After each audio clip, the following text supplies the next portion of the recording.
Hola queridos amigos, bienvenidos a nuestro último programa de Contracara para el ciclo 2024 de TLV1. Estamos llegando ya al final de este ciclo, así que quiero llevarle a todos un gran saludo, un gran agradecimiento por acompañarnos y por supuesto que estén ligados a nuestro canal.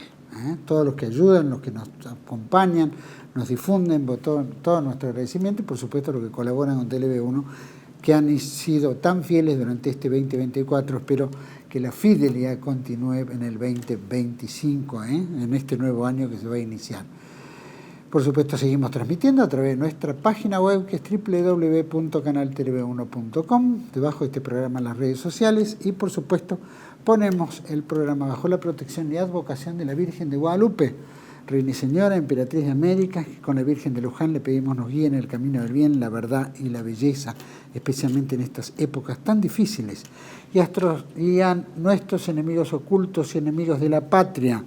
Le rezamos a la Virgen, Madre de gracia, Madre de piedad y de misericordia, defiéndenos a nuestros enemigos y ampáranos ahora y en la hora de nuestra muerte. Amén.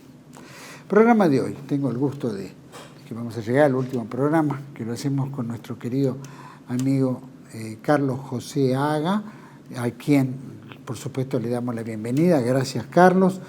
Creo que estamos haciendo el último programa juntos antes de las Navidades y por supuesto saludando a toda nuestra audiencia, ¿no? Sí, por supuesto, saludamos a toda nuestra audiencia que nos ha seguido con tanta atención durante todo este tiempo, que fue ya hemos podido tocar infinita cantidad de temas. Y bueno, la verdad, con el feedback que nos viene de los comentarios al pie de cada video, que son muchísimos, tenemos realmente un retorno de parte de la gente que es muy, muy valioso para mejorar, para perfeccionar cosas, incluso para tocar otros temas en el futuro y seguir avanzando en la dirección de corregir las cosas, ¿no? Es lo que tenemos que hacer. Es lo que tenemos que hacer. Es lo que tenemos que hacer, sí. Por eso invitamos a todos los que quieran seguirnos, proyectoargentino@yahoo.com, nos pueden escribir ahí o debajo del programa. Por supuesto que siempre va a ser útil y muy reconfortante saber las buenas, nuevas, las críticas, en fin. Programa de hoy que vamos a tocar con Carlos José Haga, que es tema que ha sido pedido en los últimos programas, que tiene que ver con la cleptocracia, ¿no es cierto? Algo que ha sido muy claro en tu libro, ¿no? La maldición argentina, donde, bueno, entendemos que hay transformación en las leyes que contribuyen a todo esto, los reaseguros del sistema, ¿no es cierto? La oligarquía del puesto público, ¿no? ¿Cuántos tipos se engancharon arriba y que de ahí hacen negocios y benefician a una u otra parte? Y después todas las reformas que se hicieron, y si, ¿no es cierto?, en qué consiste también la cleptocracia, y si es un sistema que podemos erradicar. Bueno, ¿cómo podemos empezar a explicar esto, Carlos? ¿Empezamos por en qué consiste la cleptocracia? Podemos decir que no es una cosa que haya sido de generación espontánea. Claro. Es decir, la Argentina tiene una característica diferente a otros países. Por todos los países del mundo, la corrupción suele aparecer. Y de hecho existe corrupción y medidas anticorrupción prácticamente universalmente en todos los países. En algunas las medidas son muy drásticas, por ejemplo en China, que pueden incluir hasta la pena de muerte, incluye la pena de muerte, ¿no? Y en otros países donde la justicia es muy efectiva, muy rápida, ¿no? La corrupción existe, pero lo que no existe tan comúnmente es un sistema cleptocrático. O sea, la corrupción viene a ser solamente un pequeño ingrediente de un sistema mucho más amplio. Y nosotros con el tiempo hemos ido formando instituciones, hemos ido deformando las instituciones, las leyes las retorcimos, las cambiamos, para crear todo ese sistema. Y logramos hacer algo inédito, que es una cleptocracia casi perfecta. Es decir, eso es muy difícil de alcanzar en los demás países porque atajan la corrupción bastante antes, digamos, y no dejan que ese sistema prolifere a tal punto, excepto, bueno, casos muy degradantes, pero son sociedades muy distintas que la Argentina. Es decir, son sociedades más primitivas, donde prácticamente no existe el Estado y ese tipo de cosas. La inexistencia del Estado en esos países, pongamos africanos, donde todos son tribus que pelean entre sí y lo hacen por dinero, por las esmeraldas, por el oro, etc. Es decir, en esos países hay una forma de cleptocracia, pero no es perfecta como en el caso nuestro. Es decir, digo que es perfecta en el sentido de que abarca todas las instituciones. No hay un lugar donde no exista la cleptocracia, en ningún aspecto. En todas las instituciones, incluyendo las privadas, existe la cleptocracia. Porque una de las características de la cleptocracia es parasitar todo, de a poquito. Hay una planta muy conocida en la isla Martín García que se llama higuerón. Es muy famosa porque creo que está ahí solo. Entonces, es una planta que es grande, viene a ser, es capaz de parasitar árboles coníferas enormes. Y tiene una característica, por eso digo que la gracia siempre es como el higuerón. Se va adhiriendo a su planta parásita, a su árbol, ¿no? Y no lo deja distinto. Es decir, todo el mundo ve por ahí un pino, pero ya no es más un pino, es un higuerón, porque llegó a convertirlo genéticamente en una copia parecida a un pino, un higuerón. O sea, si la madera y todo se transforma toda la planta en el higuerón. La cleptocracia es lo mismo. O sea, toma un sistema con instituciones republicanas, democráticas, con división de poderes, con sistema de control, con justicia independiente, con fuerzas armadas y de seguridad, bajo un orden legal y constitucional y todo eso, y la transforma todo en lo mismo. En todos lados aparecen las semillas. Y esto empezó ya de entrada. Vamos a tomar como referencia, porque por supuesto que antes también había, lo vamos a tomar como referencia desde el 83 hasta ahora de esta democracia que tenemos en este momento. Ya entonces... No es tan descarado como en estos últimos años. No era tan profundo tampoco, tan arraigado. El tema está en el gobierno del primer gobierno de la democracia, que cuando estaba Alfonsín, se crea la famosa coordinadora radical, y bueno, ahí empieza a interrelacionarse la gestación de un sistema para hacer las leyes con los intereses que están alrededor de afuera, con la designación que quieren los intereses en distintos lugares del Estado, y esta organización es la que coordina todo eso. Y esa mecánica también se empieza con las negociaciones con la oposición. Yo no sé si la gente recordará que el ahora muy mileísta José Luis Manzano era jefe del bloque de la oposición peronista en ese tiempo, ¿no? Y se acuñó aquella famosa frase que se publicó en un libro, el robo para la corona. O sea, ya en ese momento se negociaba entre los bloques dentro del Congreso cómo sacar leyes y cómo manejar eso. Después ya, digamos, hasta el gobierno de Alfonsín fue una tranza, llamémosle así, en distintos sectores para hacer negocios con el poder y repartirse de una forma u otra los espacios de poder y sacar las leyes y favorecer determinados intereses. Intereses que pueden ser desde intereses que tienen que ver con la deuda, ¿no? Digamos, aprobar a libro cerrado la deuda externa sin revisión, un ejemplo, ¿no? O puede ser la designación de los funcionarios que van a manejar un área. Pongamos una cantidad para dar un ejemplo que yo conozco. Es decir, eso pasaba y al mismo tiempo eso incidía después en los negocios dentro de esa área o dentro de ese segmento, que puede ser el financiero o puede ser, como dijimos, el energético. Es decir, todo esto empezó ahí, ¿no? Ya para los años 90 con el menemismo, la cosa toma otra envergadura. Y quiero hacer una pequeña puntualización de una reforma importante que hace Menem, que ya la quería hacer Alfonsín. Había un fiscal que mucha gente conoció, que se llamaba Molinas de apellido, creo que era de origen socialista o algo así. El tipo era el fiscal de investigación. Había una oficina de investigación, algo así como la oficina anticorrupción, pero era el fiscal de investigaciones administrativas, que tenía, sí, más capacidades que la oficina de anticorrupción, porque esta podía procesar a los funcionarios, se hacía independiente. Es decir, cuando Alfonsín lo nombra en el 83, estuvo hasta el año 90, creo, un poco más. Cuando Alfonsín lo nombra en el 83, a este hombre lo nombra porque había sido un defensor de los derechos humanos, había contribuido mucho en los tribunales, ¿no? A hacer habeas corpus y esas cosas. Era un tipo, realmente un tipo honesto en general, y muy conocido por eso.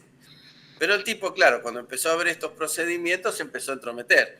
Entonces, cuando se empezó a entrometer y a pedir explicaciones, a amenazar con iniciar procesos judiciales contra los funcionarios del gobierno, en ese momento ya le gustó, que sí, no lo podían sacar. Entonces, como no lo podían sacar, lo que hicieron fue desfinanciar a la fiscalía, le fueron quitando los recursos, la secretaria, el auto, el chofer, por último hasta le habían cortado la luz, una cosa tremenda. Cuando empezó el gobierno menemista, eran tantas las causas de todos los organismos públicos que Menem llegó a decir que era un agente de Estados Unidos, porque claro, hay que acordarse de que en la parte telefónica las primeras denuncias de corrupción y de direccionamiento de las organizaciones fueron los norteamericanos, que se quedaron afuera por no poder pagar coimas, que fue todo lo que recaudó María Julia Alzogaray, esa gente, ¿no? Entonces, bueno, ahí finalmente lo echó. Menem lo echó, liquidó la fiscalía, que pasó a llamarse de otra manera, a tener otras funciones. O sea, hicieron una ley en el Congreso para liquidar el órgano de control. Una cosa sorprendente, el órgano de control sobre todas estas cosas, claro, porque se entrometía en los negocios, que era lo más importante de todo. Es decir, cuando se llega a una instancia de cleptocracia, ya no hay negocio público, porque como dicen las leyes, los negocios del común o los negocios del Estado, que están a cargo del gobierno, deja de ser negocio para ser todo negociado. Claro. O sea, cambia sustancialmente el concepto. Es más, los funcionarios llegan a propuesta de los que quieren hacer el negociado. Entonces empieza a tener otro peso y otra cantidad de problemas. Ahora saltó el famoso caso Quader, que bueno, ya es post populi y todo el mundo sabe, ¿no? Pero el asunto viene desde ese entonces, de esa época. Yo acá tengo anotado algunos hechos históricos que me causaron mucha gracia, porque idénticos a los de Quader, y pasaron, por ejemplo, en el año 1990, 92, perdón, ocurrió lo del dipotrucho, que no era uno, sino que eran 5 los dipotruchos. Con eso se aprobó la privatización del gas y nunca se retrotrajo la ley, a pesar de que se aprobó con legisladores que no eran legisladores.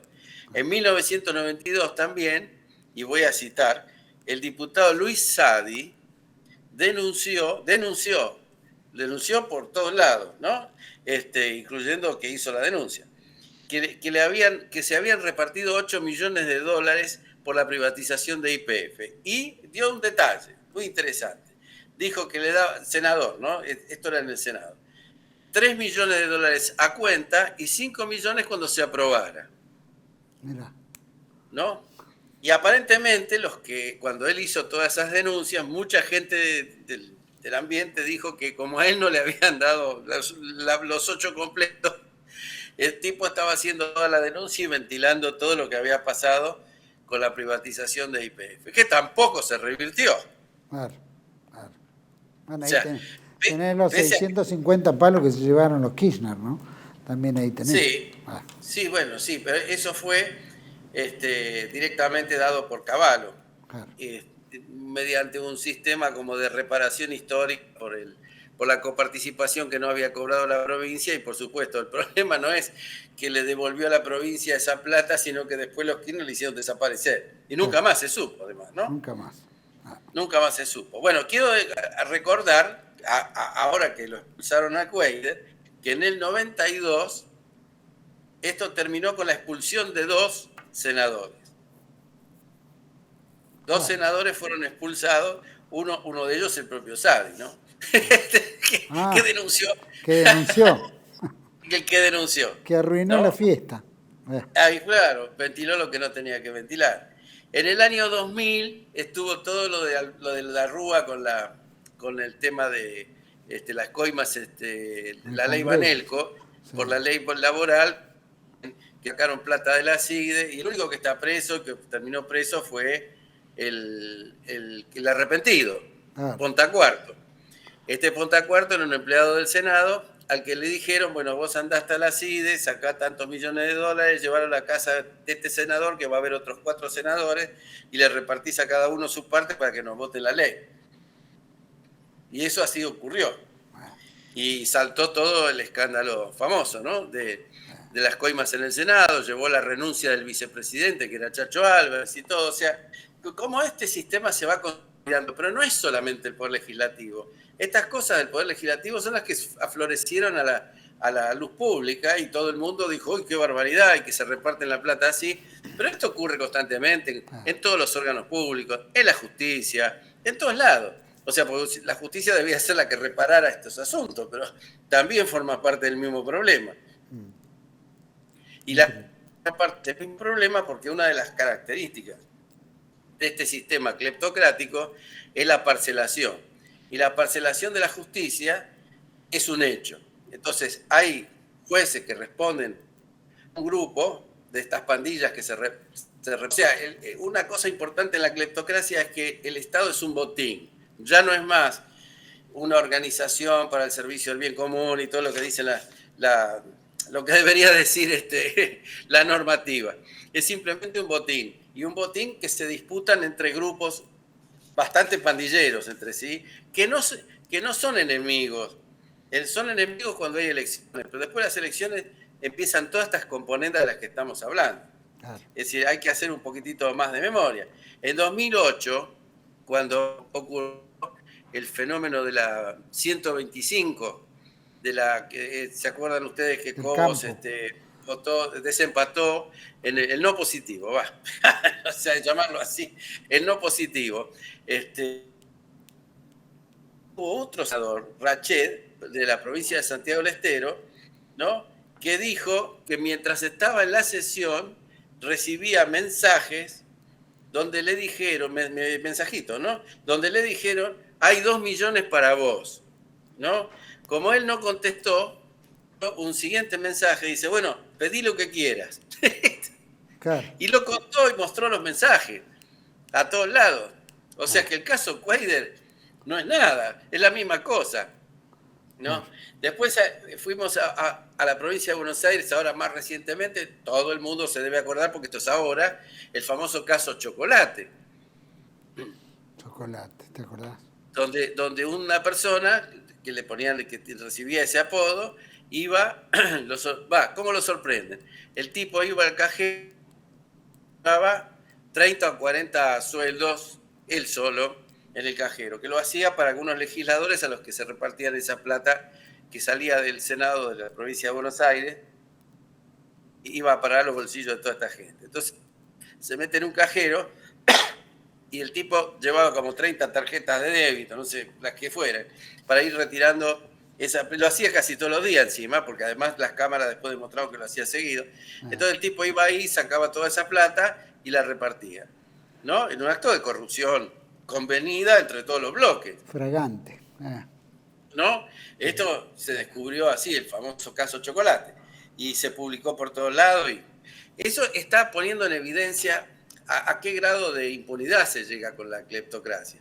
Porque otra de las cosas que ocurre es que, tengo acá el dato, hasta fin del año, el año pasado, o sea, ahora un año, ¿no?, había registradas en esta organización que sigue las causas de corrupción en la justicia, 1.800 causas registradas, ¿no? 400 que estaban recién en la etapa de instrucción, ¿no? Y de esas solo el 70% ya llevaba más de 6 años entrando ahí, ¿no? El promedio de una solución, una solución jurídica, que fallo, el promedio de un fallo son 17 años. Y la mayoría de las veces es exculpatorio, porque está todo prescrito.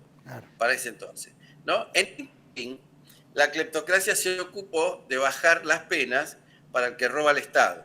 O sea, si es un funcionario que roba al Estado, tiene penas mucho menores, pero mucho menores, que si es un individuo que roba a otro.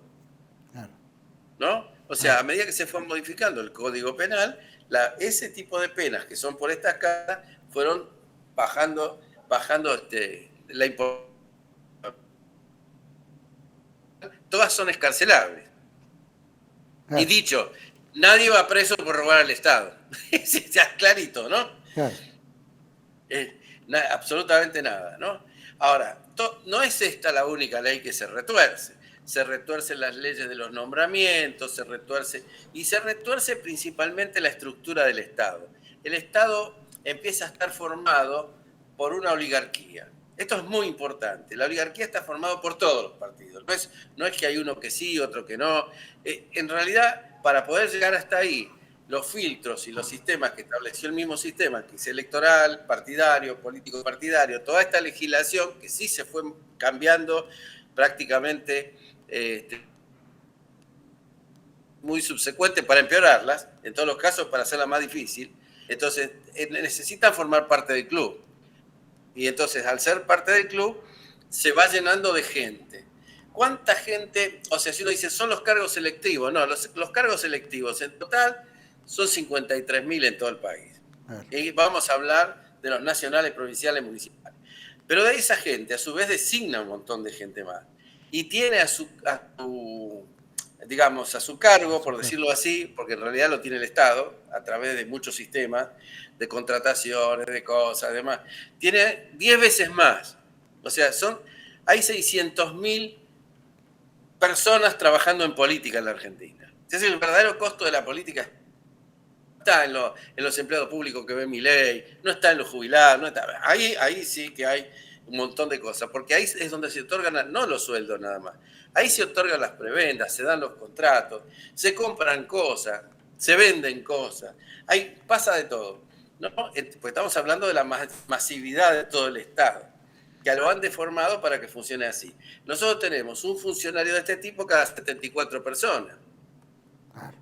Mientras que Alemania, en total, con un Producto Bruto que nos supera muchísimas veces, tiene uno cada 500. Y los alemanes creen que es una barbaridad. Tener uno cada 74 directamente es un horror. O sea, eso nosotros necesitamos hacer, para corregir esto en serio, una seria reforma del Estado, ¿no? Pero me refiero a una reforma para mejorarlo, hacerlo más eficiente, más moderno. No lo que tenemos, porque lo que tenemos favorece esto, porque la ineficiencia es funcional a este asunto. O sea, ¿por qué es ineficiente? Es ineficiente porque la plata se le va al Estado entre los dedos, por más motosierra que quiera aplicar, se le va a seguir yendo entre los dedos como se le está yendo ahora en los propios gastos de Milei, la hermana y los demás, porque hasta ahora forman parte de esta misma cleptocracia. Claro. Y son cleptócratas de antes, no de ahora. Lo que la gente ha creído equivocadamente por la imagen que se vendió de una persona que parece ser que estuvo en la pobreza en algún momento y era un empleado de Urnequian y nada más. No es así. Tenían factura por 120 millones de pesos cuando el dólar valía 10 pesos, el Franco Scioli. ¿No? Y en esa época era un furibundo kirchnerista. Y su padre vivía de los subsidios a los colectivos por 33 millones de dólares. O sea, no estamos hablando de una persona honrada. ni nunca lo fue. Vamos, esto es clarísimo, ¿no? En este asunto. La otra cosa que ocurrió como gran cambio, que yo lo quiero resaltar porque hace al tema, es que todos los órganos de control fueron eliminados o sustituidos por otra cosa. Y entonces te aparecen un montón de órganos de control que no tienen capacidad de controlar. Uno de ellos es la Auditoría General de la Nación, que puede informarle al Congreso, bueno, que todo esto se hizo mal, pero se lo informa 3 años más tarde, cuando ya no sirve más para nada la información.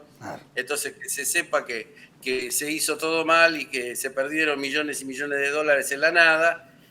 Es eso. Otra cosa que tiene la cleptocracia, que es muy importante, la fijación de las prioridades. ¿no? Y esto yo lo puedo ejemplificar mejor con la energía. Es decir, si yo soy un tipo que le quiero dar plata, pongamos, soy un presidente, le quiero dar plata a un gobernador porque tengo un arreglo con el tipo para hacer un negocio, de que alguien haga un negocio en esa provincia, pongamos una cosa común y corriente, una línea de transmisión, una tubería de gas, qué sé yo, un oleoducto. Entonces, ¿qué hago? Le doy el contrato a el tipo. Ahora, ¿se necesita esa obra o no se necesita esa obra? ¿Cuadra bien dentro del sistema? ¿No cuadra bien? No importa a nadie. Tuvimos el caso de la planta solar de La Rioja, que se terminó y no tenía red de transporte. Mirá. O sea, hubo plata para eso patada, porque es una planta muy importante, pero no tenía red de transporte, o sea, que no servía producía energía, pero no la podía transmitir. Ese es un ejemplo típico de cómo hace la falta de controles para otorgar grandes cantidades de fondos, porque esto estamos hablando de fondos grandes. La solución tampoco es cancelar las obras públicas y no hacer nada porque alguna vez hizo alguna obra pública mal. Es lo mismo que si tenés tu casa que tiene un caño roto y se moja una pared y viene alguien y te dice, mira, tenés un problema con el agua, sí, bueno, vamos a volar la casa y ya no tenés más el problema de la cañería. Increíble. Ese es el razonamiento de esta gente. Pero volar la casa tiene otras implicancias. Es un cambio estratégico de los sectores que están atrás de este negocio de la cleptocracia. O sea, mientras lo manejó la cleptocracia sola, había como un roce estos funcionarios políticos designados y los intereses económicos del área. Entonces los funcionarios políticos decidían, estaban obligados a pactar con esos funcionarios políticos.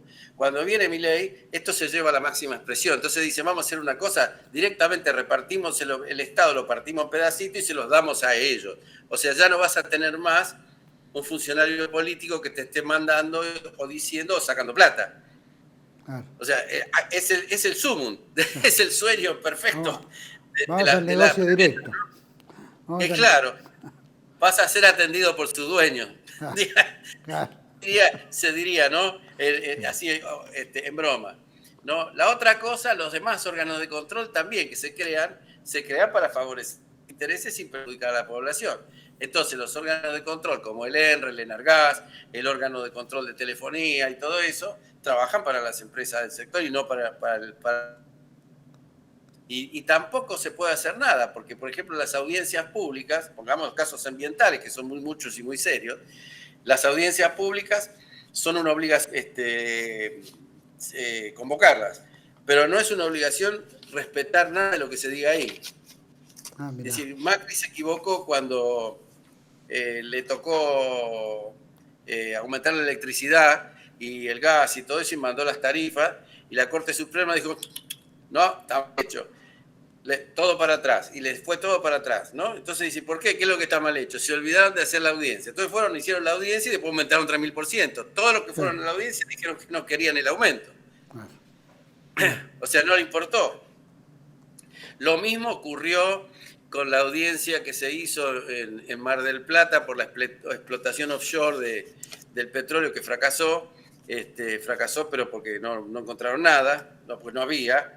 Que toda la población se opuso porque tenía miedo de que todo el capital turístico que representa Mar del Plata se pudiera ver afectado porque había una explotación petrolera que en cualquier derrame desaparece toda la industria turística de la ciudad, ¿no es cierto?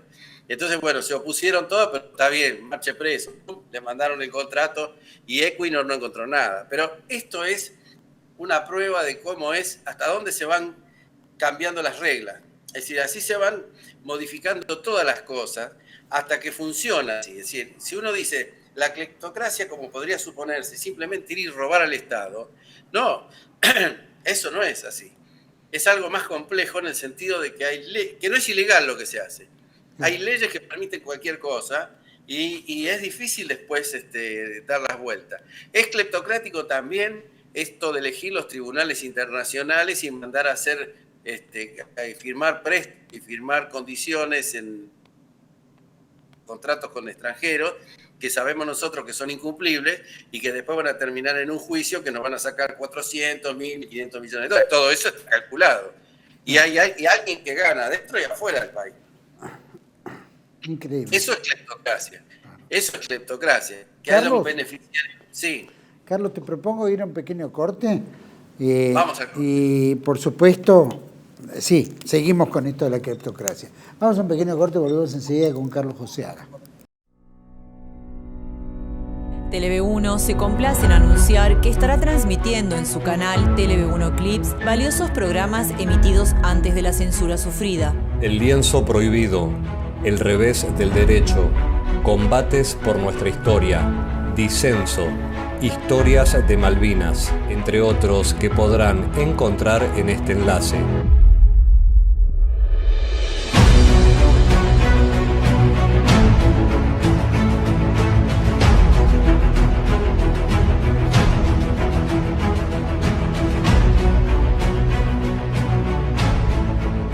Agradecemos su aprovechamiento y difusión. Bienvenidos a CEPA, Centro de Estudios del Pensamiento Americano. Nuevo sitio web de cursos de formación en política, filosofía, historia, literatura, geopolítica, religión, psicología y más. Cursos de formación que reflejan el verdadero pensamiento americano. Lo invitamos a elegir el curso de su agrado ingresando en www.cepa.la.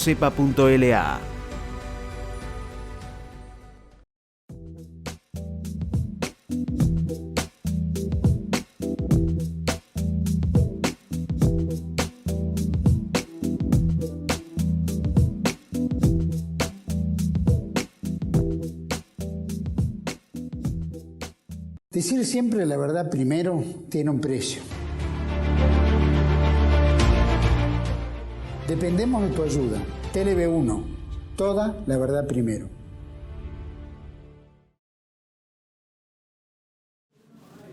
Bueno, continuamos en este segundo bloque con Carlos Joseaga y estamos hablando justamente de la cleptocracia y cómo se da a nivel institucional, ¿no? Cómo ya es una institución, recién planteaba, ¿no es cierto?, donde ya nadie va preso. Todo esto de la cleptocracia, te pregunto, que lo definías muy bien, ¿no? Y que se da en todos lados, pero acá ya es grosero. ¿Eso es porque no hay justicia, porque no hay sanción, porque no hay purga, porque no, ¿por qué? ¿Por qué tienen impunidad? Las dos cosas que estás diciendo van juntas. Porque las leyes son todas soft cuando se trata de justicia, como yo te un rato, está parcelada también. O sea, están los jueces que, por ejemplo, están los jueces que responden al macrismo, están los jueces que responden al kirchnerismo, están los jueces todavía, bueno, hasta unos días más va a estar Maqueda que respondía a Duhalde, y así los jueces de la Corte. Y abajo no hablemos, en la justicia ordinaria hay un montón de jueces que tienen una posición, o llegaron hasta ahí por estar arreglados en alguno de estos entuertos. Ha habido jueces y fiscales acusados de pertenecer a bandas de narcotraficantes, porque el narcotráfico agrega un elemento crucial en este asunto, ¿no? En ese sentido. Y afecta a otro tipo de instituciones, pero cuando las instituciones que están para reprimir, para juzgar, para condenar, primero no tienen los respaldos legales para hacer esto. Segundo, no suficientemente fuertes, me refiero, ¿no? O sea, porque a que lo echaron está preso en Paraguay, no está preso en Argentina. Claro. Y presos por este asunto no hay casi nadie. Los únicos que van presos son los que meten la pata como Cuader y lo agarran infraganti, una cosa así. Fue preso Mazorín en época de Alfonsín, fue preso Devido posteriormente, que tiene unas condenas. Menem estuvo condenado con 2 condenas. La leche de Vico. Macri tiene 150 procesamientos más o menos. Cristina creo que tiene 200. Es decir, si nosotros cuando hablamos de cleptocracia, ¿en qué país del mundo? Voy a hacer ¿en qué país del mundo? Todos los presidentes, creo que con la excepción de Alfonsín, todos los presidentes que hubo, todos estuvieron procesados. Y una cantidad fueron presos.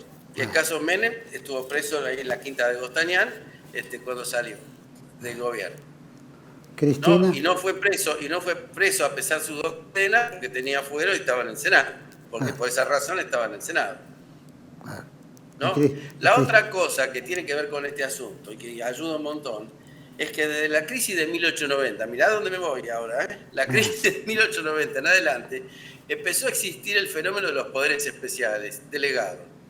La Constitución dice claramente que no se puede delegar en el Poder Ejecutivo la facultad legislativa.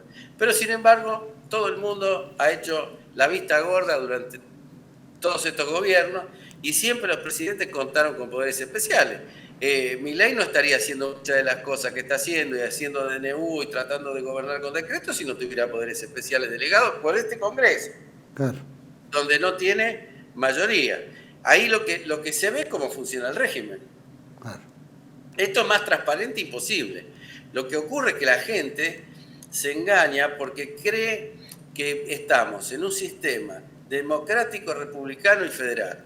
No es ni democrático, porque vos tenés todas estas reglas que yo te dije donde no se puede participar en política e ir a buscar en ese universo de 600.000 políticos que tenemos, exactamente, eso que es uno cada 74 argentinos, en este mar sacar un pececito y decir, no, este nos va a salvar. Esto no, porque está dentro de la misma charca. Todo va a salir de ahí. Y cualquiera que lo intente por afuera, nosotros lo hicimos con el vecinalismo y todo eso, pero enseguida tuvimos éxito en muy pocos municipios, pero hubo un montón de otros municipios en los que ya teníamos estructura y un montón de gente que estaba con entusiasmo. Hubo quienes querían un puesto público, querían pertenecer a la oligarquía del puesto público. Entonces no le importaba ser vecinalista y mantenerse vecinalista, le importaba sacar un puesto público. Vale a hacer con cualquiera de los partidos grandes que estaba ahí, a los que le ofrecía la clientela que él había juntado con el vecinalismo. Entonces se vendía. Y esto es parte de la cleptocracia, no es otra cosa. No le podemos poner otro nombre, porque la ideología que el tipo tenía antes y lo que estaba diciendo que iba a hacer y cuáles eran los problemas, se lo olvidaba en ese momento por una candidatura. A ver si entraba él y la mujer y a lo mejor 2 o 3 más. Bueno, hablando de eso, otra de las características propias de nuestra cleptocracia es el nepotismo. Todos los países tienen leyes contra el nepotismo. Bueno, nosotros las hemos derogado todas. Todas. La última derogación, el Poder Ejecutivo, la hizo Milei. Porque Macri, antes de irse, había puesto una ley diciendo que para el Poder Ejecutivo no se podían nombrar personas hasta un grado de parentesco, creo que 3er grado, una cosa así. Porque le habían echado en cara, no sé si te acuerdas, sí, te acordás seguro, en el tema del blanqueo, que había muchos parientes que se habían infiltrado de Macri, que estaban metablanqueando, le dijeron, no, nombramientos no puede haber ninguno, y qué sé yo, y bueno, se hizo una ley. Ni bien llegó Milei, como tenía que nombrar a la hermana, y a su vez esta tenía que nombrar a otros miembros del gabinete, querían nombrar a sus parientes y a su familia, entonces se derogó abiertamente, se dejó nulo a través de un decreto. O sea, nosotros, el nepotismo, y este nepotismo se repite en todas las escalas. Es decir, si uno mira el nepotismo en la Cancillería, es total. Uno mira el nepotismo en la justicia, es total. Son todos parientes. Uno mira el nepotismo en las provincias, ni que hablar. En las provincias se repite, incluso en los municipios, se pasan el municipio de padre a hijo, de hijo a cuando ahora más o menos en algunos municipios está prohibida la reelección. Pero no está en todos lados prohibida la reelección, indefinida. Está prohibido en algunos lugares del país y en otros no. Pues se requerirían reformas a la Constitución, porque de la provincia, ¿no? O al estatuto del municipio, cosa que no se puede imponer desde arriba. Pero tenemos que el nepotismo está generalizado. El nepotismo causa un daño tremendo. Primero que cierra el círculo de la oligarquía del puesto público. Porque fíjate que te nombré la justicia, la Cancillería, los partidos políticos, los gobiernos provinciales, municipales, nacionales. Es decir, se cierra eso. Pero causa un enorme mal, porque el país tiene gente mucho más idónea que un pariente para poner en determinados lugares, y mucho más necesario que sea idóneo a que sea una persona que nada más que porque la prima o la novia o cosa parecida. Claro. ¿No? Entonces este problema es un tapón que impide la profesionalización de la función pública. Hace un daño enorme al Estado y a la política, porque esa gente en general no sabe absolutamente nada. Claro. Este es un drama, pero no es el gobierno que lo va a corregir, porque si lo acaba él mismo de propiciar. Claro. ¿No? Es decir, tenés el caso del bueno, llamémosle vocero presidencial, por decir algo. Otro. Que nombró como 120 personas, la mayor parte amigo de él, y si no pariente. Claro. ¿No? Ya lo había hecho antes la ex canciller que echaron, que había nombrado a las familiares, y bueno, es todo lo mismo. ¿Cuántos gente con el mismo apellido vamos a encontrar? Un montón. Es así, pero cuando hablo de un montón, abrumadoramente. Cuando yo escribí La maldición argentina, hice una pequeña lista de situaciones de este tipo y se llevó 40 páginas del libro, parecía la guía telefónica. La gran cantidad de gente que estaba designada al frente de organismos solo porque eran el hijo, la prima, la novia o algún tipo de parentesco así cercano. Eso es así. En la Argentina, lamentablemente, esto causa mucho daño. Otra de las consecuencias que tiene la cleptocracia, que por eso es tan importante el asunto, es que con la cleptocracia no se puede crecer, ni se puede conseguir buenos salarios, ni se puede hacer nada. Es decir, ¿por qué no se puede? Porque la succión de fondos que le produce al sistema es enorme, porque le succiona la riqueza a través de las prebendas y concesiones y dádivas de este tipo. Le succiona los recursos públicos a través de la deuda, porque le saca todo. Entonces, no queda resto en ninguna parte de la sociedad para tener la posibilidad de hacer inversiones necesarias y poder crecer. ¿Qué es lo que se está viendo en estos días? Tenemos la tasa de crecimiento más bajo de la historia. Yo no sé cómo dicen de dónde va a salir el rebote y el crecimiento si en realidad lo que hacemos es hundirnos, claramente hundirnos. Y la prueba me remito. Lo puedo decir en comparación con la velocidad del empobrecimiento. Cuando yo escribí La maldición argentina en el 2012, la velocidad que llevaba el empobrecimiento era más o menos de un pobre por minuto. Es decir, se sumaban 500.000 pobres por año. ¿Sí? Bueno, este año fueron 5 millones. Quiere decir que multiplicamos por 10 la velocidad de empobrecimiento de la Argentina. O sea, ahora vamos 10 veces más rápido que en el 2012. Claro. Y la otra cuestión, ¿en qué está de acuerdo esta corporación? Y acá viene lo importante. Esta corporación, si hay algo en lo que está de acuerdo, es en el modelo. ¿Y el modelo qué es? El modelo es que la Argentina sea un país extractivista de turismo, de alimentos y nada más. En eso están todos de acuerdo. Entonces a mí me sorprende que mucha gente dijo, quiero votar por Milei para que no seamos Venezuela. Bueno, no, ya, esto es Venezuela. Claro. Esto no es que para que no seamos. Esto es Venezuela. Que no entiendo de qué me están hablando. Para dejar de ser Venezuela hace falta ser un país industrial, una cosa como Brasil o algo parecido, digamos, la región o lo que éramos nosotros antes, ¿no? En cantidad de industrias, con una capacidad de tecnología propia. Olvidémonos de todo eso, porque todo eso lo estamos destruyendo. Destruimos el CONICET, la educación, destruimos la cosa, pulverizamos el salario, ¿no? El salario de los que están en blanco. Los trabajadores en blanco ahora son pobres, antes no eran pobres. Ha logrado un milagro. Que se empobreciera la persona que trabaja, no el que está desocupado. Esto es la velocidad, esta es la consecuencia lineal. O sea, porque si yo con este sistema genero una bomba de extracción de recursos de tal tamaño, se calcula que son al menos 50.000 millones de dólares al año, el total que se pierde por todo esto. Mucha de esta cuenta hizo también el Mundial y la publicó el informe del BID. ¿Cuánto es el costo? Lo voy a poner como el costo de la corrupción, el costo del manejo, el costo de la mala política. Pero en realidad acá es la aristocracia. Si yo a vos te saco, con la Argentina, te saco esa cifra todos los años, no vas a crecer nunca. Nunca, nunca. Te van a querer vender el holograma, como dijimos la vez pasada, el crecimiento, pero la realidad es que con esto no se puede.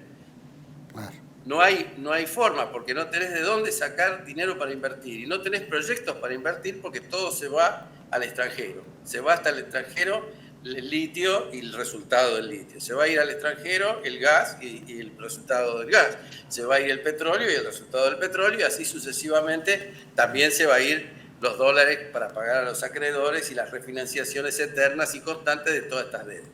Es decir, esto es lo único. ¿Y por qué no hay tanta inflación como antes? Y bueno, porque si las cosas son tan caras que nadie las puede comprar, es obvio que no van a subir de precio. Claro. Claro. Es decir, no, el milagro no es ningún milagro. Es más bien una catástrofe en ciernes, ¿no? Porque y se tienen que olvidar, los que creen en esto, de que pueda mejorar el salario, porque no puede mejorar el salario si no va a haber crecimiento, de ningún tipo. Esto no puede ni siquiera rebotar. Están los economistas hablando del rebote del gato muerto y esas cosas. La otra cosa que es importante entender es que como la cleptocracia hizo eso de la planta que se mimetizó, hay mucha gente que quiere analizar a la Argentina desde afuera y desde adentro también, con parámetros como si fuera una república democrática, federal, y se equivoca, porque ya dejó de ser todo eso. Tiene la cáscara, pero no tiene el contenido. Claro. Entonces, cuando hablamos del federalismo, ¿de qué sirve si los gobernadores los hemos visto estos días pactando cualquier cosa con el gobierno nacional para que le den plata? ¿A dónde está el federalismo? Es decir, hasta la reforma constitucional que le dio los recursos naturales a las provincias está hecha para que los recursos naturales se vayan al extranjero, porque se lo dieron a la provincia porque era más difícil de negociar con todas las provincias juntas, reunidas en una nación, que con un solo pobre gobernador que no tiene para pagar los sueldos. Increíble. Es mucho más fácil negociar así, es mucho más sencillo hacerle propuestas de cualquier clase. Entonces, para eso se hizo esto, no se hizo por una razón federal. Es claramente otra cosa. Y tampoco tenemos control sobre nuestro territorio porque hay zonas liberadas para el narcotráfico, hay espacios que manejan otras naciones como la pesca en el sur, y no tenemos, como vimos en el último video, ni la llave para salir del Río de la Plata, ni la llave para salir por el sur. O sea, todo está cerrado con cerrojo. ¿Quién instaló todas esas llaves? Es decir, el sistema. Este es un sistema, porque hay cosas que se pudieron haber corregido hace 40 años y no se corrigen. Hay cosas que se pudieron haber hecho 1000 veces y no se hicieron.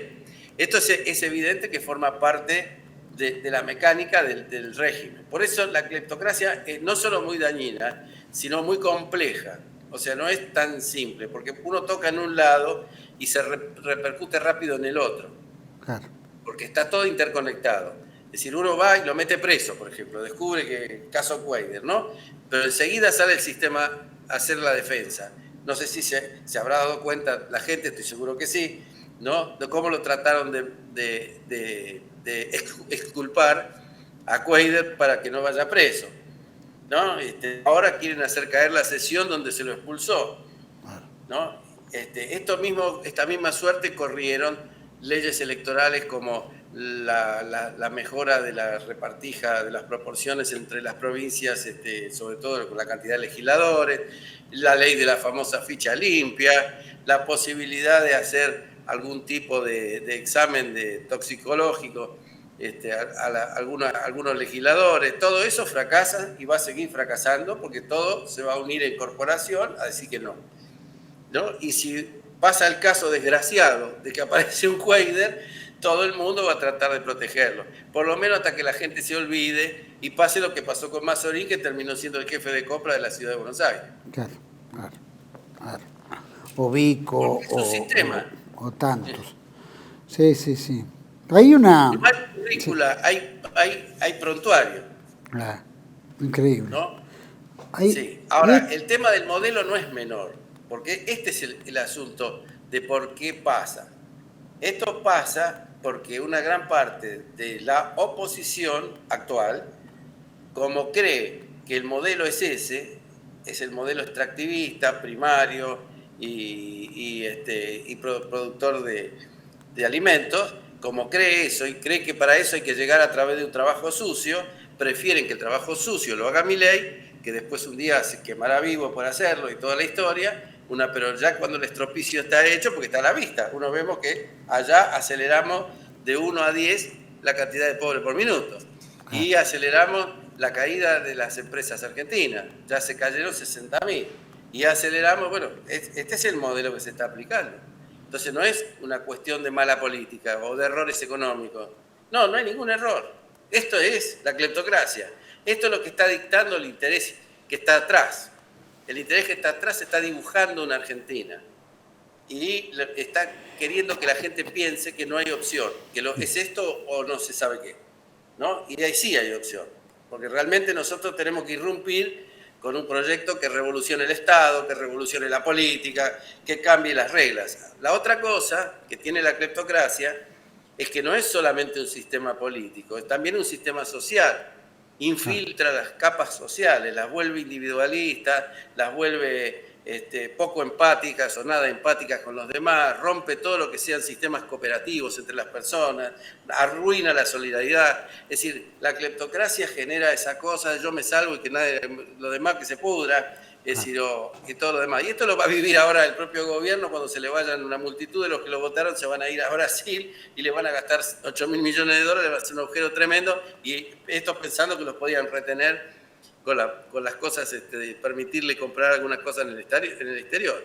Pero eso es nada más pura demagogia, para su clientela. Pero fíjense que atrás está el plan, no es nada más esto. Es decir, ¿para qué queremos industria si la podemos comprar a Amazon, la podemos comprar a los chinos que la traen de puerta a puerta? Ahora todo esto obviamente sabemos que esto es un daño tremendo que viene haciéndose gobierno tras gobierno, ¿no? Sí. Y que no tiene fin y que cada vez se va perfeccionando. Y no solo se va perfeccionando, sino que cada vez se va volviendo más descarado, más impunidad, porque están todos prendidos en esto. Sí, menos la sociedad que sigue padeciendo, más impuestos, bueno, más tarifas, el que tiene que pagar todo eso es la sociedad. Claro. Para eso no hay piedad, no hay nada que hacer. Lo que pasa es que justamente la democracia esta, o por lo menos lo que se quiere hacer creer como democracia y que tanto se defiende, qué sé yo, es la protección de todos los ladrones. Porque en el fondo ya veníamos el Pacto Olivos, el Pacto Olivos ya hizo el pacto, ¿para qué te voy a perseguir a vos? Si después te va a tocar a vos, me vas a perseguir a mí. Entonces hagamos un acuerdo y ahí viene el acuerdo, ¿no? Que hace lo mismo en el Pacto de Olivos hubo dos cosas. Una, la reelección de Menem, ¿no es cierto? Y la otra cosa que hubo, para los radicales, el Consejo de la Magistratura. Claro. Hablábamos de este asunto. Claro. Y no es menor. El problema es que la parte impositiva también se ajustó al mismo esquema y entonces aplasta. Fíjense las cosas que están saliendo. Vinieron, se suponía, a simplificar y hacer no sé cuánto, lo están haciendo cada vez más duro, más difícil, más complicado, no le van a bajar un impuesto a nadie. ¿Por qué? Y porque el modelo es que se tienen que fundir. Esto es para que tengan nuevos dueños las cosas. Increíble.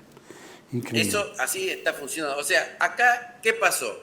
La cleptocracia andaba bien cuando funcionaba esto que yo te describí antes. Estaban la clase política parcelada, manejando espacios de poder en los que funcionaban los intereses. Claro. Bueno, ahora al mismo tiempo hay que pagar la deuda externa, manejar los intereses y manejar las parcelas y todo lo demás. Esto no funciona todo junto porque no alcanza. Claro. Ya no alcanza, o sea, ya está tan superado en número y en brutalidad, porque es una brutalidad esto, que ya no alcanza. Entonces, como no alcanza, algo hay que suprimir. Entonces, ¿qué hay que suprimir? El Estado. Si el Estado no está, como dijimos hace unos minutos, todo esto pasa a ser atendido por sus dueños. Claro.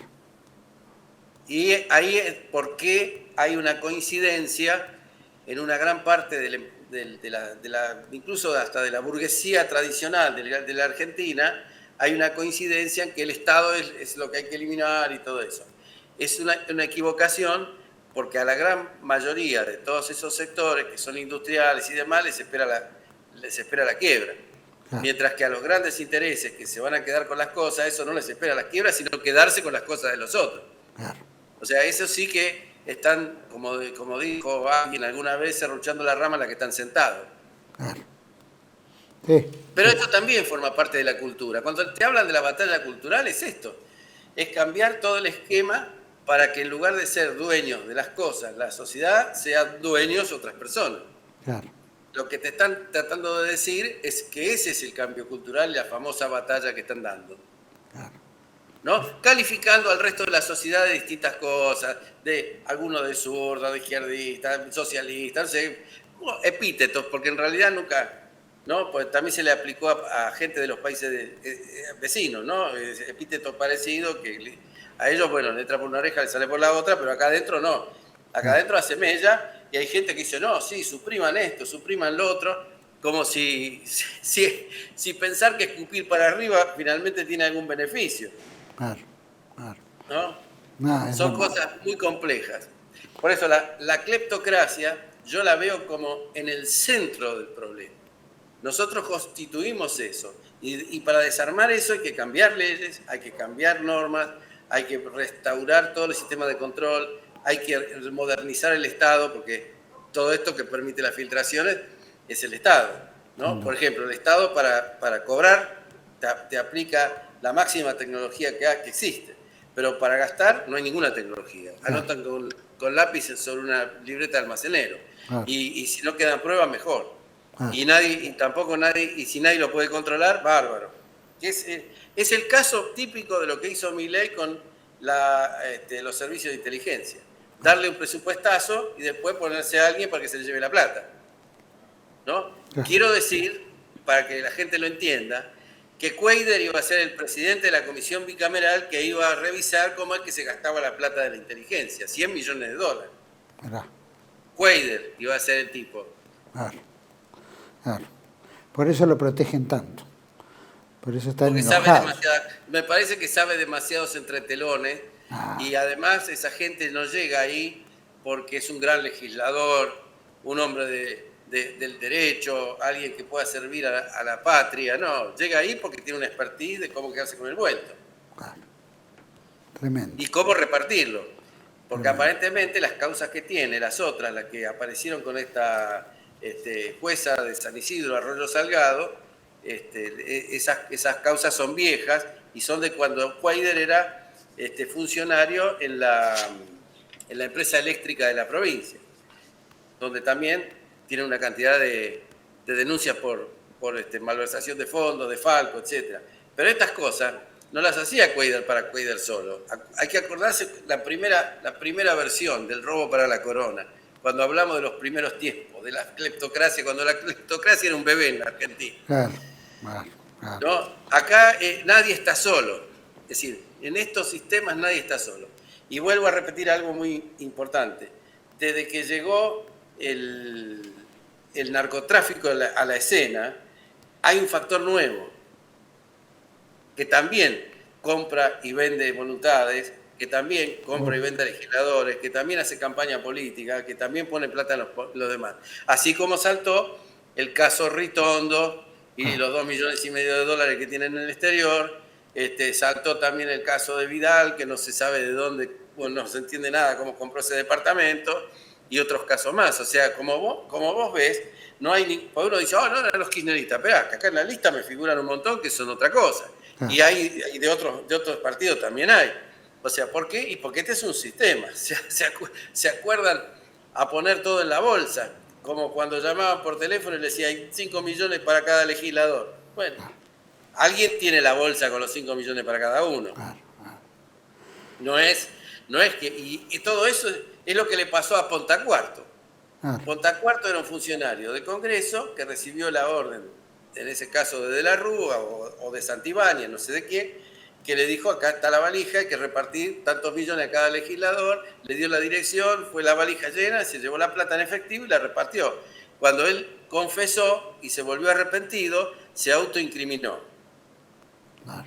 Pontacuarto, o sea, un miembro que sabía todas esas cosas, se autoincriminó al ser arrepentido. Bueno, en definitiva fue el único que fue preso. Ninguno de los senadores fue preso, ni a nadie lo echaron del Senado. Ni tampoco le devolvieron la plata. Bueno, eso lo vienen haciendo, eso lo hacen siempre, ¿no? Matan al mensajero, como diría el dicho, ¿no? Pero no... En este caso lo castiga por traidor. Acordate, María Julia... El arrepentido contó todo. María Julia Alzogaray, acordate también de Vudú. Bueno, María Julia Alzogaray María Julia Zogaray se quedó tranquila y la condenaron y todo lo demás, pero por su cuenta había pasado, eso es el tema, por sus cuentas habían pasado 1.500 millones de dólares. Ah. ¿Y de quién eran? De ella no eran, porque ella no tenía 1.500 millones de dólares. Pero se cayó la boca y fue, digamos, se sacrificó en función de las otras personas. Ah. Ha ocurrido muchas veces esto no es nuevo. Entonces, el problema es que la construcción del régimen de la cleptocracia es lo que está en la escena. Nosotros tenemos que, si hay algo que destruir, es a la cleptocracia. Una vez que podamos destruir eso, todas esas mangueras que sacan y absorben los fondos y la riqueza de la Argentina y empobrecen a todos los argentinos por igual, todas esas mangueras dejan de funcionar. Es el trabajo realmente revolucionario, ¿no? Porque es una cosa revolucionaria. Vos tendrías que sacar un Estado nuevo, porque el Estado viejo que tenemos no va a cumplir esa función. Y de hecho, el problema que hay es que pese a todo, sigue sin cumplir casi ninguna función. Cada vez las cumple peor. Bueno, eso se puede eficientizar. Yo creo que hay que mejorarlo un montón. Hay que hacer un esfuerzo muy grande para llegar a la eficiencia y la eficacia en el cumplimiento de los objetivos que son de un país, ¿no? Entonces así vamos a tener defensa, vamos a tener seguridad, vamos a poder tener instituciones que por lo menos le llegue a la población. Es el caso típico que ahora se menciona mucho del PAMI o del ANSES. Nosotros en la gestión del PAMI, del ANSES y todo eso gastamos una fortuna tan grande que las cosas no le llegan a los jubilados. Entonces, ¿cuál es la solución que se le ocurre a este genio? Vamos a suprimirle las cosas. Y... No tiene ninguna lógica. Carlitos. No, tiene la lógica del modelo, porque esto responde más al modelo. Suprimir eso. Porque yo suprimo eso y los intereses que están detrás pueden cobrar cualquier cosa por los medicamentos, se pueden concentrar mucho más los intereses, se puede hacer un sistema de salud más caro, más costoso, más oneroso para todo el mundo, y el que lo puede pagar bien y el que no se muera. Vale. Una especie de prepago. Tal cual. Hay se nos está yendo el tiempo y obviamente esto, vos dijiste, tiene solución, sí, ¿no es cierto? Arreglamos esto, sí, ¿viste? Tenemos más controles, seguramente yo me inclino que tiene que haber castigo, ¿no? Y el castigo tiene que ser en base a que existan controles, exista una justicia, exista, ¿no es cierto?, los canales reales, porque si no tenemos los silencios de los testaferros, como el caso de Álvaro Cristóbal López o de estos otros, de Cristina y de tantos otros anteriores, ¿no? ¿Cuántos había? ¿De qué época viene esto, no? La época militar también, tenemos que buscar la época de Martínez Dios, etcétera. Pero bueno, que probablemente no se caería con plata, pero da beneficios a empresas extranjeras en desmedro del país. Pero bueno, eso es lo que pienso, ¿no? Tiene que ver, pero ¿cómo se puede poner un país acostumbrado a esto? ¿Qué sistema político puede aprobar algo del cual ellos son parte y están acostumbrados? Yo creo que en el mundo nos están mostrando la realidad hace tiempo. Es decir, la gente de Islandia, por ejemplo, un día se pudrió de una cosa muy parecida, irrumpió en la escena, irrumpió al estilo del 2001, pero con más eficacia. Lograron que se cambiaran las cosas. No se quedaron conformes cuando le dijeron, bueno, que puso dólares, le vamos a devolver dólares, que después no se lo devolvieron. O esperar el fallo de la Corte que dijo que la expropiación de las cajas, ¿cómo se llama?, de las cuentas bancarias no fue no fue contra la propiedad privada, no hizo nada. Bueno, no se quedaron. Ahí en Islandia no fue así. Se manifestaron y hasta que no se cayó todo el gobierno no cesó. Y lo mismo ha pasado en otros lugares, donde regímenes muy poderosos se derrumbaron rápidamente, porque cuando la población se cansa, se cansa. Es decir, había una vieja frase de Perón que decía que cuando los pueblos se cansan se entrará el escarmiento. Eso no quiere decir que tengan que incendiar toda la República, pero cuando si se ponen firmes y quieren algo, lo van a conseguir. Yo creo que cualquier pueblo manifiestamente entiende algo que lo está dañando y se lo saca de encima, se lo saca de encima. Esto no hay, los ejemplos son muchísimos, ¿no? El mismo México, mírenlo hoy, ¿no? Es decir, cómo ha progresado en comparación, después de muchos tiempos de inestabilidad y hasta de violencia. Pero los mexicanos fueron firmes. Los brasileros también han sido firmes en gran medida en mantener sus políticas y un montón de cosas más. Yo creo que el error nuestro, principalmente digo nuestro, los que pensamos distinto que todo esto, es que muchas veces no nos damos cuenta de los cambios sociales que se han ido dando en el país. Entonces nosotros le hablamos, por ejemplo, al movimiento obrero organizado como que ese es el brazo que va a empujar una transformación y una reindustrialización y un montón de cosas más, y hoy el movimiento obrero no tiene ni siquiera suficiente gente. Claro. Y sí, son proveedores de servicios, ni siquiera hoy, son... Claro, y aparte son todos trabajadores mayormente de servicios, han convertido la sociedad en una sociedad de servicios. Y los otros son gente muy pobre que están marginalizada y haciendo lo que puede para sobrevivir. Entonces, bueno, ¿quién es la gente que puede interpretar esto? Y siempre, yo digo lo mismo, siempre está la élite que hace masa crítica. Si la élite que hace masa crítica se expresara y entendiese el problema, porque ojo que yo creo que, vuelvo a repetirte, la mayoría lo ve como si fuese la vieja Argentina y dice, bueno, están las instituciones, están el Congreso, está el Poder Ejecutivo, el Legislativo, el Judicial, lo miramos así como si fuera está el federalismo y los gobernadores y qué sé yo. Ya todo eso es una ensalada que no es más lo que... O sea, sigue estando la cáscara de todo eso, pero no está la vinculación que lo hace efectivamente funcionar. Entonces nosotros tenemos que buscar un método para que esa élite empiece a ver más a la cleptocracia como cleptocracia y no crea que detrás de esto hay una mala democracia, hay un plan económico que no anda. No es así, no va a andar nada si no sacamos del medio el sistema que está haciéndolo funcionar en este sentido, porque es muy poderoso. Sin duda, sin duda. Es muy poderoso, lo podemos sacar, pero primero lo tenemos que entender. Por eso hicimos este programa específicamente, para que se entienda claramente dónde está el problema. Bueno, Carlos, la verdad que muy, muy, muy interesante todo lo que dijiste y que forma parte de todo esto, ¿no? Que obviamente va a requerir, ¿no es cierto?, de mucha voluntad del pueblo y de todos para cambiar, ¿no es cierto?, el destino. Ahora nos estamos arrimando a la Navidad, yo siempre digo, la Navidad debe ser un momento de introspección, ¿no?, como argentinos, y ver hacia dónde vamos, el camino, qué queremos, y bueno, y frenar las cosas que están mal en lo posible, no avalar al menos. Así que, bueno, era simplemente un mensaje de Navidad que se está arrimando, así que bueno, te dejo por lo menos un minutito de saludo navideño para nuestros seguidores y bueno, una bocanada de esperanza si es que la hay. Sí, hay bocanada de esperanza, estamos entrando otra vez en la Navidad que nos recuerda claramente que algo puede empezar, ¿no? Una cosa ya de más de 2000 años, comenzó un día de Navidad. Bueno, nosotros tenemos la posibilidad de hacer comenzar muchas cosas buenas. Es cuestión de proponérselo y no quedarse quieto. Lo más importante es no quedarse quieto y no dejar ni un solo día de hacer algo para mejorar esto. Así que a todos les deseo una muy feliz Navidad y un 2025 desafiante y próspero. Sobre todo eso, desafiante y próspero.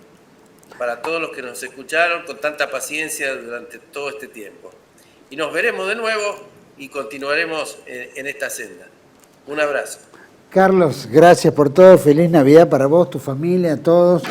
Y bueno, 2025, como bien decís, como un gran desafío, ¿no? Y poner toda la carne al asador por el bien de la patria.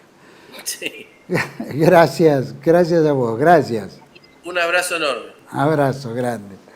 Bueno, a todos ustedes, creo que qué interesante todo. Lo dejé hablar, medio monólogo, pero valía la pena porque había que poner, ¿no es cierto?, toda la internet andaba media lenta y para evitar interrupción también que pudiera desplazarse. Pero qué karma el nuestro, ¿no? Cómo se ha permitido tanta cosa que terminó donde estamos, ¿no? Con esta pobreza, con este país entrecortado, con enfrentamientos, con ladrones por todos lados, el narcotráfico, todo lo que se ha permitido, ¿no?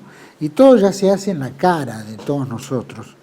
Y sin ningún tipo de pudor, de nada, ¿no? Lo hemos visto durante el kirchnerismo, el menemismo, ¿no es cierto? Duale, de la Rúa, es decir, esto ha sido una constante, algo permanente, ¿no? Más allá de los grandes negociados del Estado que siempre ha hecho los gobiernos, como el gobierno militar y tantos otros, ¿no? Que no han protegido al interés nacional, sino que han servido a intereses internacionales, endeudándonos y toda esta deuda perpetua y renegociación que genera cada vez más pobreza, más indigencia y menos perspectiva de futuro. Bien decíamos que se acerca la Navidad y como dice Carlos, cada año, desde hace 2000 años, rememoramos el nacimiento del niño Dios. Y ese nacimiento del niño Dios siempre nos trae esperanzas y fuerzas, ¿no? Y le tenemos que brindar devoción, porque nos da las fuerzas para encontrar el camino del bien, ¿no? Hacer las cosas bien, proyectarnos justo a donde se arrima el fin de año y un año nuevo. Entonces, renovar todas esas esperanzas, toda esa fuerza, toda esa energía, toda la fe también, y poner la voluntad en tratar de cambiar la Argentina, en incorporarnos, ¿no es cierto?, en meditar profundamente qué tenemos que hacer, cómo tenemos que trabajar y no permitir que nos la saquen de las manos, ¿no? No, viste que todas estas cosas tienen que ponerse fin y que tiene que haber castigo, ¿no? Lo mismo que un buen, bien y castigo, bien y mal, bueno, tenemos que poner castigo. El castigo es un aviso, ¿no es cierto?, para evitar que otros sigan el mismo camino y que van a pasar por las mismas consecuencias. Mientras no lo haya, es como piedra libre, es zona liberada. Y es la zona liberada que tiene la política que lleva adelante todos los gobiernos desde hace 45 años. Creo que es momento de cambiar. Y estas Navidades es lo que nos debe renovar en eso.